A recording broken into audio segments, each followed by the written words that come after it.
Muna ni tulay.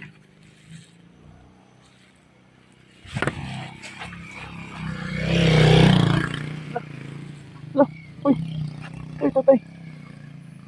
Kinoko. Builo-builo magpadagan. Yo, maglisod ng reader daw eh. Diya pala daan, maglisod ng reader. Di pa ko pasaling kol. Sunod na lang yun ang kuhan. Tinatag kita. Di mo kita sa kuhan. Ito na, mati mo agad.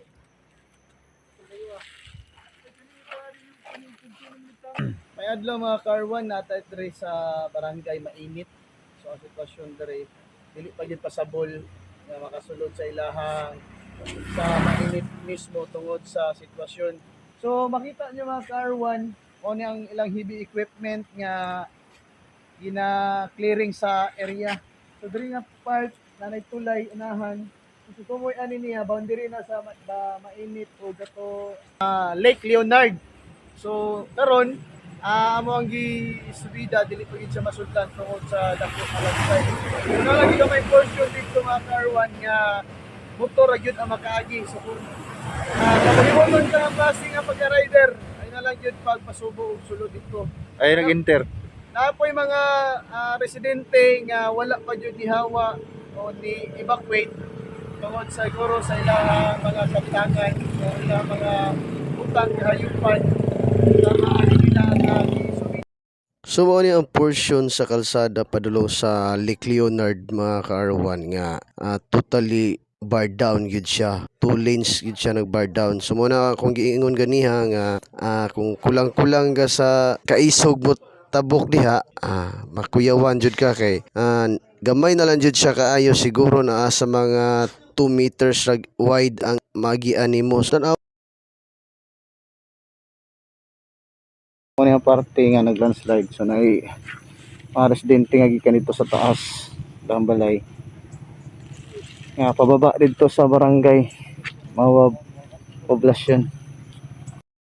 So biskan gani ning uban diri nga mga riders sila mismo niingon jud nga lisod jud kaayo makalula gid siya sa kakuan. So ingana kadako ang damage ani nga landslide. So wa na lang mi padayon sa Lake Leonard kay baba na lang mi. So mo gikan dito sa Lake Leonard nga rider.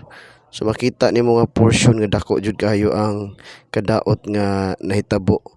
So mo ni mga karwan ang ubos na bahin sa landslide. Kung katong sa ibabaw, mahalula ka sa magtan-aw. So diri sa ubos mo ni ang iyahang mga yuta nga ni dahili. So kini nga time na clearing na ni siya.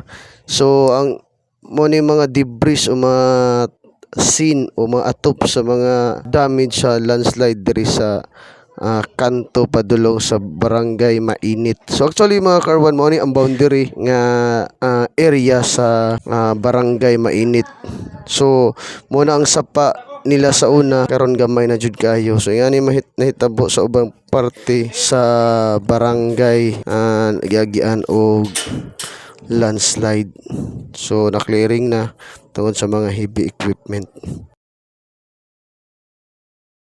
So mo ni ang senaryo mga ka-R1 dirin dapita sa ibabaw. Sumingaw na kayo ang ubang parte pero napa yung mga residente diri mga ka-R1 nga wala pa ni evacuate kay siguro sa ilahang kuan safe pa ang ilahang balay. So pipila na lang jud sa ilaha ang wala ni evacuate kay ang uban diri nagbaba na gyud dito sa mga evacuation o evacuation center kay para pud sa ilahang safety. Tapos kini nga dalan mga ka-R1 gikan na ni siya sa gikan ni sa Lake Leonard nga kalsada.